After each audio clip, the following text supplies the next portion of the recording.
Hey, you guys! I've been up to shit. I've gotten lots of good stuff done. It's been a good summer. It's been a really good summer, at least when I'm not at work. And yeah, I've knocked down a whole bunch of stuff, and we're going to talk about the latest 5 things. We got a little bit of everything this time. I mean, last time it was very book heavy. I was plowing through books while I was on vacation and sitting out back in the hot weather. The hot weather, it's still hot out, but it's tapering off. This is the thing that happens in August. Cooler mornings, it's not as hot at night when you get home. It's still warm, but it's not, it's coming. Fall is coming. Kids are going back to school. My building's going to be busy again. I'm getting like anxiety and shit. But it's inevitable.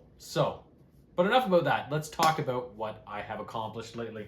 First up, the lone book of this review, Buffy the Vampire Slayer, Sweet 16. So, this is my first dive into the expanded Buffyverse. Like I've done it with Xena the Warrior Princess and all this Forgotten Realm stuff I've been reading, the Indiana Jones books. I was really looking forward to seeing what they were going to do with the Buffy books, and this first experience was actually a really cool story. So, published in 2002, I think this book was. It focuses on a young girl named Ariana, who is Buffy's younger sister, Dawn. She's around her age. So one night, Buffy is out minding her own business. She's just on patrol, working her way around, and a little bit of a fracas goes down at a local convenience store. Turns out it's monsters trying to get away. They're not necessarily robbing the place, but they're causing trouble, and of course a fight breaks out. And there's a couple of civilians in the store while Buffy's dealing with these monsters. One of them is this Ariana girl who kind of freezes when she sees Buffy fighting these monsters. But when push comes to shove and the fight comes Ariana's way, she like fucking blah, like tears one apart. And then Buffy's like, what the fuck was that? And then Ariana just kind of flees afterwards. So once Buffy's done with this fight, she's like, that girl is like me when I was her age. Like, suddenly you've got these powers and your life got flipped right upside down, right? And so she's like, but that doesn't have to happen for her. She doesn't have to be stuck in this Slayer verse like I am. I would like to try and help her. So she tried to chase her down and talk to her, but Ariana just fled. So I think the next day at school, Dawn overhears or sees some of the popular girls picking on this Ariana girl because she's kind of not a nerd, but kind of like one of those shy kids, wallflowers, outcasts kind of thing. So of course the popular girls are picking on her. So then Dawn stands up to them and helps Ariana out. But Ariana doesn't trust that Dawn has good intentions. She's like, oh, you're just backing them off so that you can have your fun with me, sort of thing, right? And Dawn's like, no, like you were in trouble, and you seem cool, so I just wanted to help. So it takes Ariana a while to figure out that she's not bullshitting her.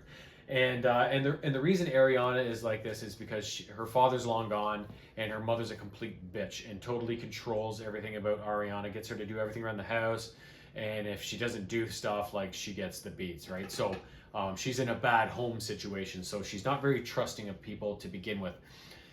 So, but Dawn and Ariana become really good friends, and they start hanging out. And the one day afternoon, Dawn brings Ariana back to her house. Buffy comes home and goes, oh, that's the girl. So then, eventually, they bring Ariana kind of in under Buffy's wing, and she introduces Ariana to Xander and Willow and Tara and all the rest of them. And they kind of explain things, and so they try and, Buffy starts to train Ariana how to fight so she can defend herself. But the whole thing with Buffy is that you don't have to be a Slayer. Like, you can just live a normal life, but you need to be able to control these abilities and be able to defend yourself in case something does happen, right? So they kind of take her in and teach her the ways. But in the meantime, Ariana's father is still around, but he's a demon, and he's in another realm right now. And Ariana is approaching her 16th birthday, and she is capable of, I think, becoming the Reaper or the Reaver or something like that. Some mythologically powerful demon that could bring victory to the demon kind once she comes into these powers. So her dad leaves his realm, comes to Earth, and starts manipulating her and sowing distrust between her demon side and that of humanity. So she starts to mistrust Buffy and Dawn and whatever.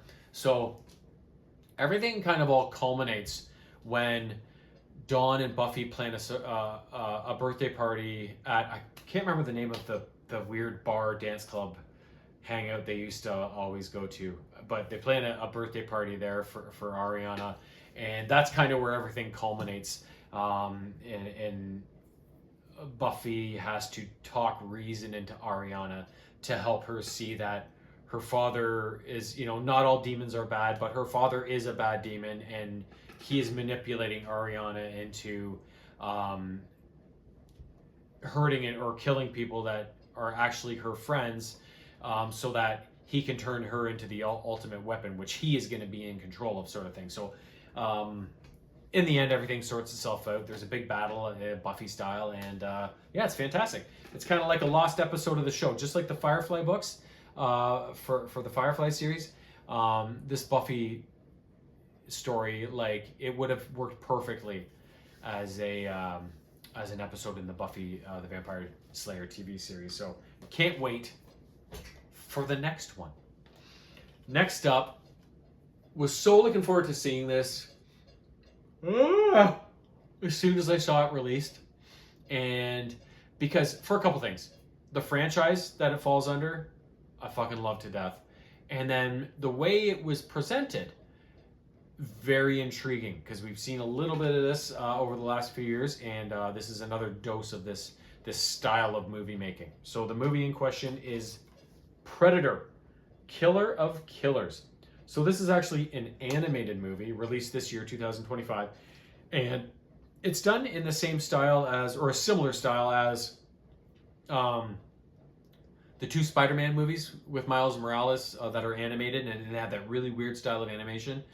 And then also one of the newest Teenage Mutant Ninja Turtles movies that had that same kind of style of animation, only a little bit different. This falls within that kind of realm of crazy animation, and the story is amazing. I absolutely loved it. So, and it was hard to follow at first. It was divided up into 3 sections at first, called the Shield, the Sword, and the Bullet. So the first part, the Shield, takes place in the year 841 and focuses on a Viking tribe led by a woman named Ursa, I think her name was, and her son Anders. As soon as I see Anders, I think of Workaholics, right? And I'm like, oh, now I can't take this seriously. So Ursa is out for vengeance on a rival Viking tribe, because when she was a young child, the leader of that tribe plundered her own tribe and made her kill her own father, sort of thing. So she's, all her life, she's like, I'm gonna kill that motherfucker one day. So we pick up here, she performs this raid, she kills the guy, and then a predator appears out of nowhere and attacks her, and she's like, what the fuck is this thing? So she manages to fight it off and destroy it. Anders ends up dying though from his wounds. So then a predator shows up and takes Ursa. A different predator shows up, obviously not the dead one, and takes her captive after this fight. And it's probably important for me to specify that at the start of the movie, there was just a black screen that with a little quote that said like something like, go out amongst the galaxy and find the most challenging prey, the strongest killers the strongest hunters become the killer of killers. So we see as this starts to unfold exactly what that means and what they're kind of accomplishing with that. So after that first Shield episode, we get down to the second one, which is the Sword. So it takes place in, I think, 1609, and there's a samurai warlord who has 2 sons, and he sets them off in a duel to determine, the winner will determine who takes over from their father as the samurai warlord. So Kenji doesn't want to fight his brother, and so he kind of backs off and is like, no, I'm not going to do this. And then the other brother, I think Kiyoshi or something his name is like, fuck that, and attacks him and cuts him in the cheek and whatever. And so then Kenji flees and lives in seclusion as a shinobi, all the while planning his revenge. So eventually he goes and attacks Kiyoshi for what Kiyoshi did to him. And they end up getting in a big duel. It's raging. All of a sudden, a predator enters the fray. So then the two brothers have to team up. Spoiler alerts, by the way. And eventually defeat the predator. But Kiyoshi dies from his wounds. Once again, another predator shows up, takes Kenji captive. Then we move on to the bullet part of the story. It takes place in 1942, and the main character is a guy named John Torres.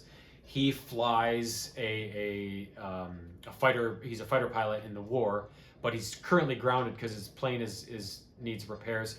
So when the rest of his squad takes off due to a threat, John's watching the battle unfold, and he figures out something is way off. There's something abnormal about this battle. It's a cloaked predator ship that is causing all the carnage. So he eventually figures it out, gets his plane working, takes to the sky. Meanwhile, his whole squadron, except his squad leader, have been pulverized. The squad leader is the only one left. So John joins him in the sky and explains to him, like, we're not dealing with a normal thing here. Like, we need to work together to ferret this guy out. So eventually they do. They get the ship to uncloak. They shoot it down, and John escapes. But later on, when he's working in his garage at home on a plane or a car or something, a predator comes and takes him captive. So shifting to the last part of the story, we see Torres on a ship thrown into a cell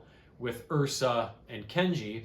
So the predators have basically captured these supreme killers, these human hunters and killers that have proven their skill, and they put them in cryo storage. So that's why all these characters from these different eras are together on the ship.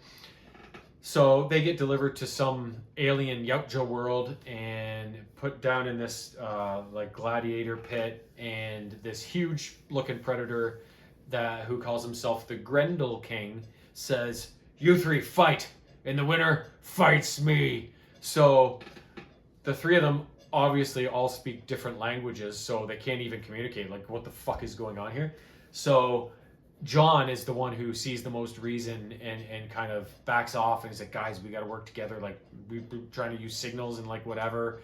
Ursa's the most stubborn one and just wants to kill them so she can then kill this thing, right? So, but eventually they get on the same page, and they attempt an escape by stealing a Yautja ship. And again, spoiler alert, they are somewhat successful.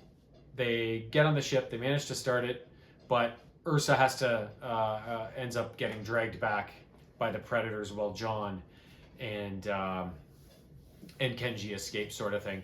And then as the movie, and then the Grendel King says, after them. So we see all these other predator ships, take off after this ship. And the last thing we see from the movie is the predators going to put Ursa back into cryo storage, and we see other cryo storage pods, and they give us some Easter eggs because we see Dutch in one of them from the original Predator movie. We see Danny Glover's character from Predator 2, and then we see the girl from Prey, the Native American from I forget what year that one was supposed to take place in, but we see her. So there's all these Predator characters amongst the Predator-verse kind of stuck in these cryo storages, right? So, which I'm not sure makes sense continuity-wise or not, but you never know what may have happened after the movies or whatever. But it's just a cool little Easter egg to see those guys in there in animated form. So we're going to close off with 3 video games. The first one is, I believe this was a free PlayStation Plus download on my PS4 from a while back, and I played the first game in the series. I enjoyed it, but I didn't love it. This one was a lot better. They made some improvements. It was really good. And the game in question is Hot Wheels Unleashed 2 Supercharged.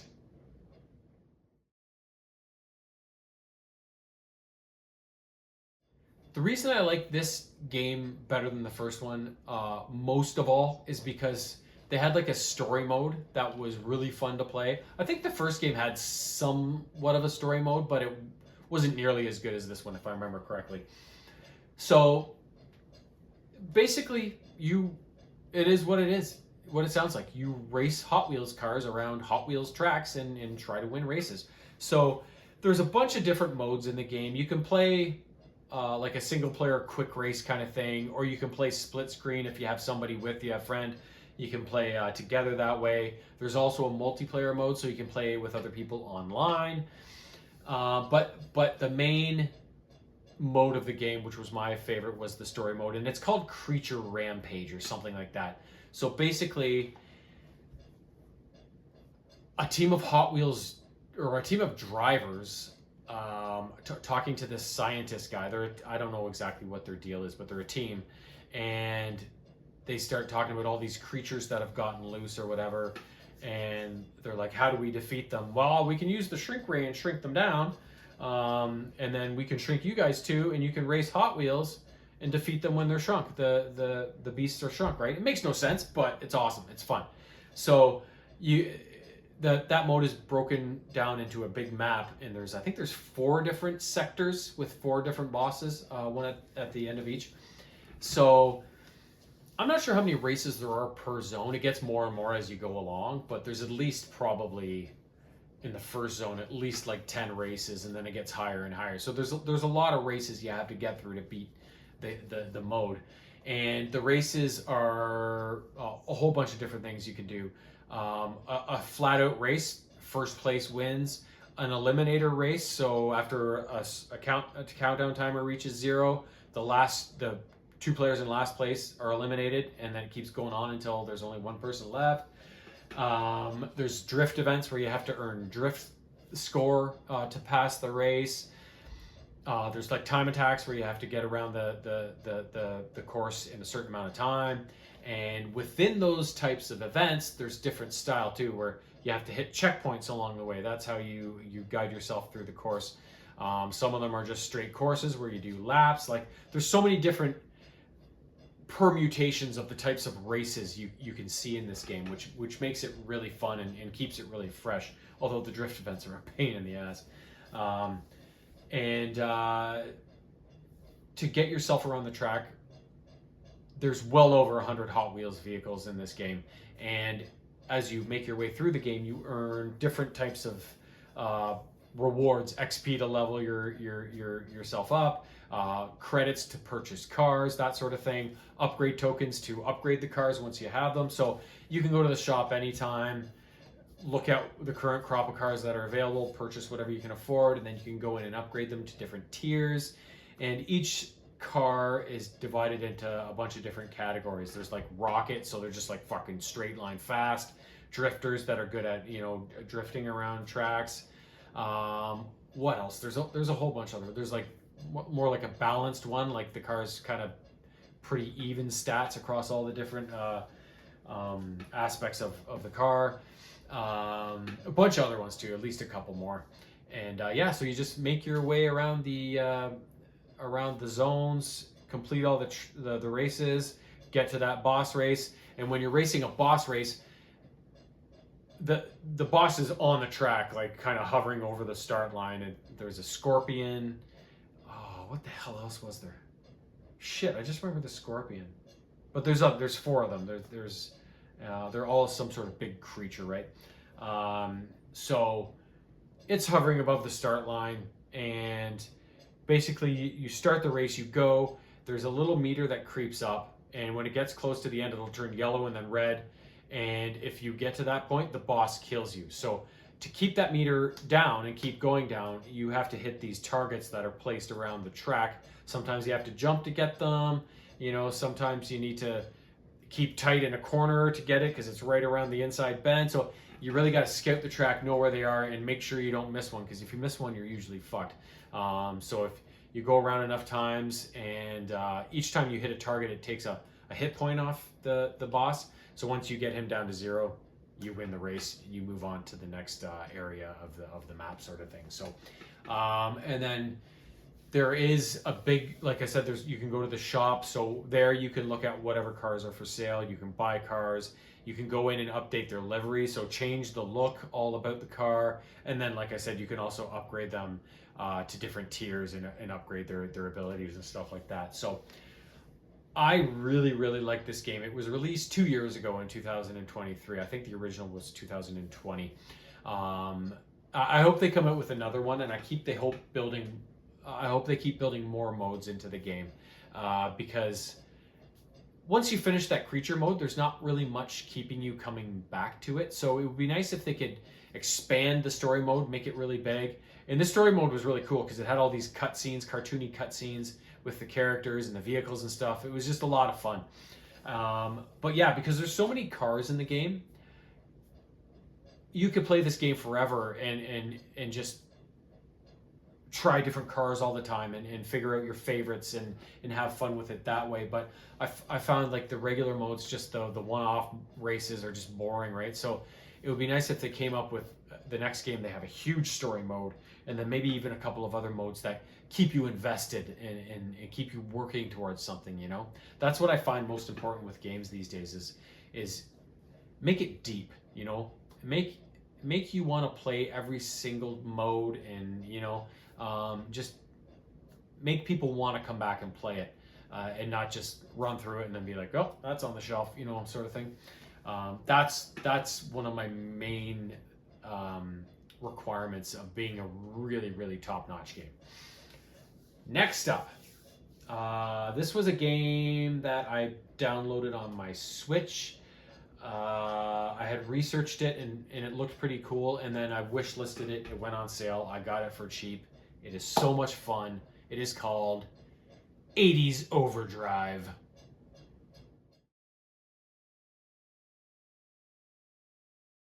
So 80s Overdrive is a new game, or a newer game. It was released in 2020, but made to look like an old game. And the game it most closely resembles, I don't know if you've ever played this game for the Super Nintendo. It's one of my favorite racing games of all time. It's called Top Gear. It is so much fun. So back in the day, like on Commodore 64 and in the arcades, there was a game called Pole Position. You drove an F1 car around a track, and basically the way it works is your car's sitting on the screen in front of you, and basically the landscape moves towards you, and it speeds up as your car is going faster, right? And then it'll take a sharp bend, and you just have to react and turn and keep yourself within those lines so you're not off the track slowing down or hitting something and coming to a complete stop. And that's the style of game that this is. Only the speed behind it is really fast, just like it was with Top Gear. And it's called 80s Overdrive because it wanted to recreate that style of racing game that was so popular back then. It has a story mode, and basically you take your introductory car and you start racing events around this map. The races, of course, get harder as you go. There's 37 in total that you have to defeat to beat the story mode. And each race has certain competitors in it, a certain number of competitors. They will repeat. They will look familiar. Your task is just to win the race. Just win the race. Beat everybody in it. And when you do win the race, you earn rewards. So you can upgrade your car. I can't remember which categories there are. There's speed, acceleration, handling, that sort of thing. So you can upgrade your car, I think up to 10 times. I think the gauges go up to 10. So, of course, as you upgrade your car, you have a better chance of winning the next race. But the races also get harder. So then you have to buy... Well, the cars are basically all the same, but the cars are more so for your preference. So again, it's 80s Overdrive, so they have a Porsche 959 knockoff, I think it's supposed to be, Lamborghini Countach, some sort of Ferrari, a DeLorean, I think a Beamer maybe. So there's 6 cars in total, all with this retro kind of theme. And like I said, you can upgrade them all in these stats. And as you get to the end of the story mode, the 37th and final race is an absolute bitch. You have turbos available to you, but I think you only have 2. So if you don't get a good start off the line, there's certain timing you have to press the button to get a good start off the line. This final guy, the final boss in the game on this 37th race, he is so fast. If you don't get a good start off the line on him, he's gone and you'll never catch up to him. So you got to get a good start off the line. Stay close to him. You won't get him off the line, but you'll be close to him. You'll be behind him and you'll be close. And at some point, make a move with your turbo, get in front of him, and then save that one other turbo for if he happens to get by you again. The last race is really long. It takes a long time to complete. So basically, once you do get in front of him early on in the race, you're playing defense the rest of the way. You're trying to stay in the middle of the track and not go off to the side and hit something and come to a complete stop, because then you're fucked. You've lost, basically. So you got to concentrate on anticipating the turn, seeing what's coming up front and staying with it, but also looking behind you, because that guy's going to creep up on you on either side and try and get by you. So you basically just, boom, sideswipe him, boom, and knock him back a bit. It buys you a bit of time. Do it again later. Really hard. Up until that point, there's some challenging races you might have to do over, but nothing you're not going to win at some point, right? But that final race, oh mama, it's a doozy. Be warned if you get this game. And so that mode was so fun. And when you beat that final guy, you get his car, which I think is just another Lamborghini Countach, but it's like all black with this like pink neon trim and stuff like that. There's a lot of neon in this game. Once again, hearkening to the wonderful, glorious 80s. And then there's a couple of other things in the game. There's a time attack mode. Normally, I don't like time attack. I'm like, why? You know, but this one, I was something about this one that I really liked. So basically, you have to make it to a checkpoint within the time limit they give you on the first segment of the time attack.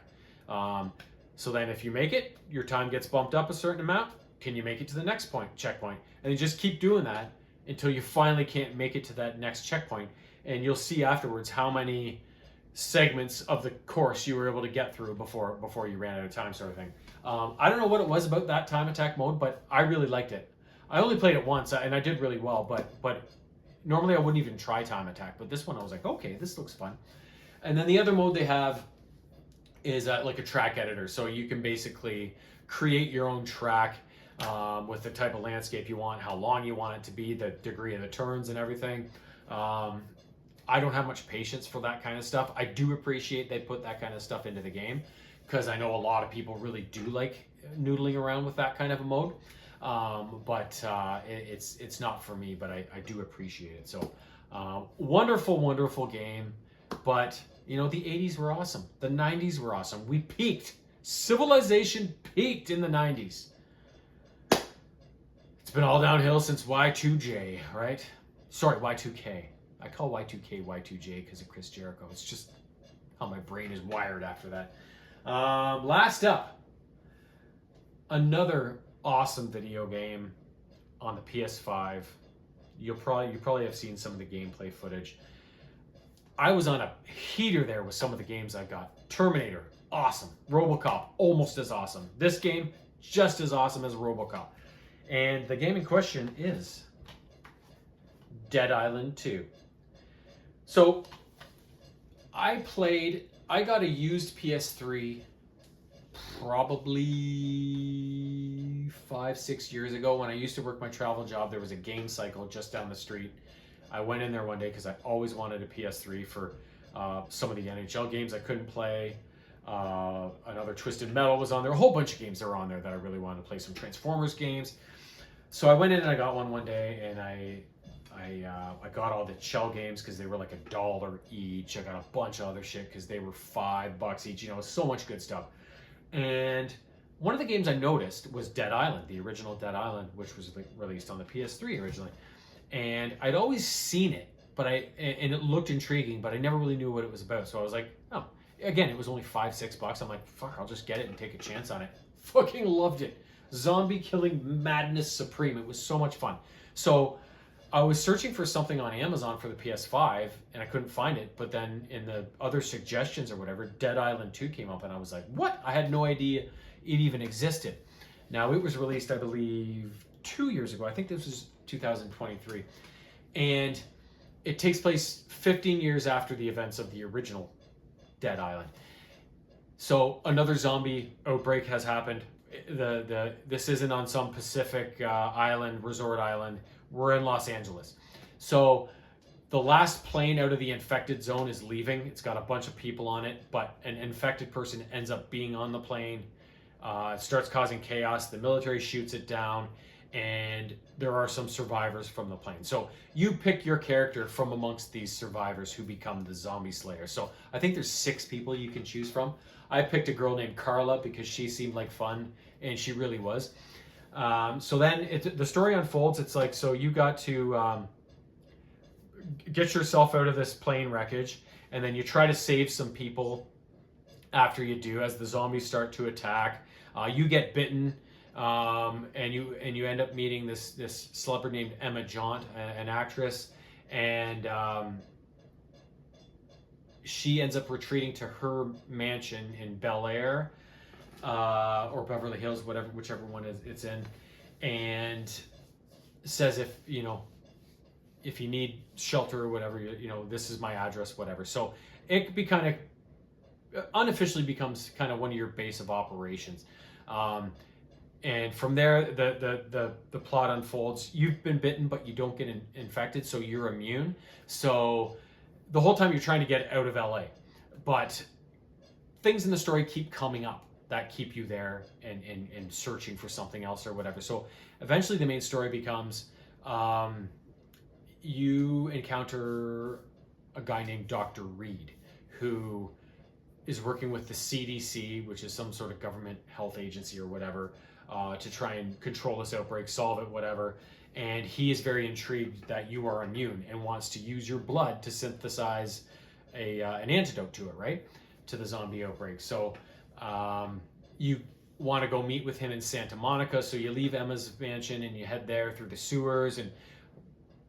But then you get there and just before you leave, Sam B, who I think was in the first game, shows up at Emma's place because they have kind of a love affairs thing.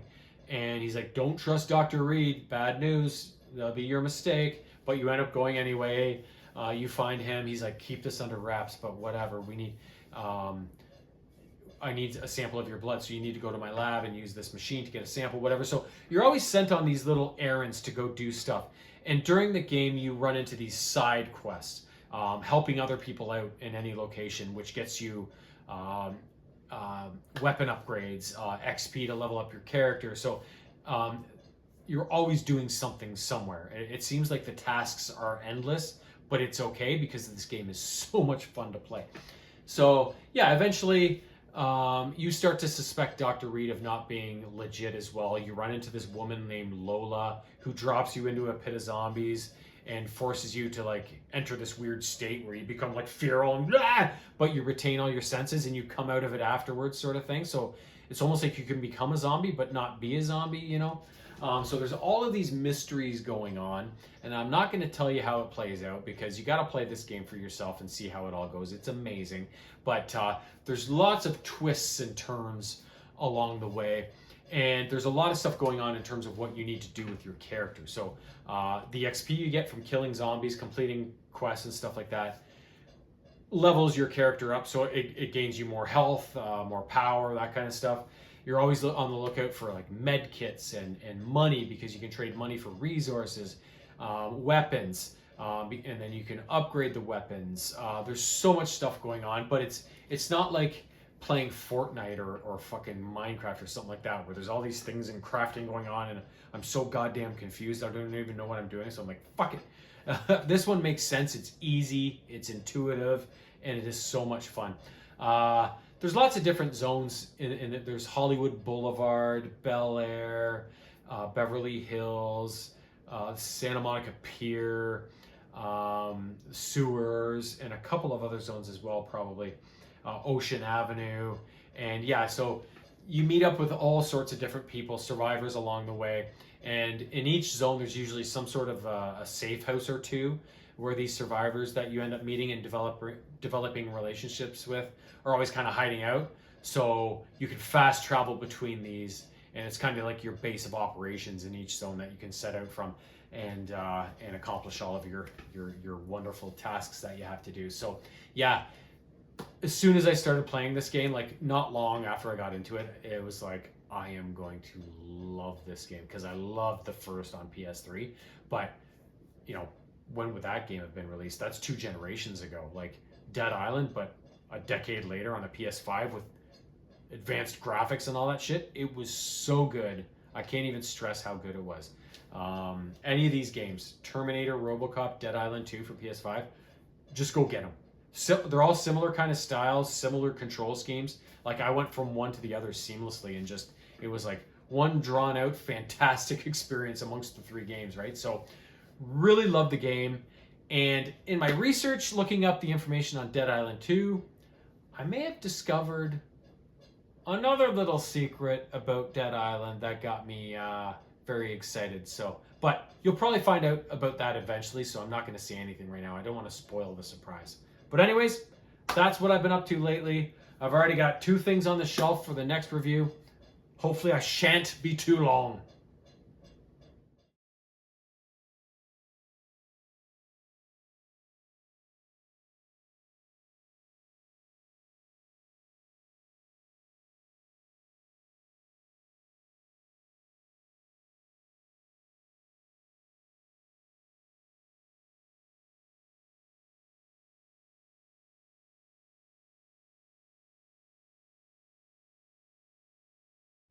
Meow.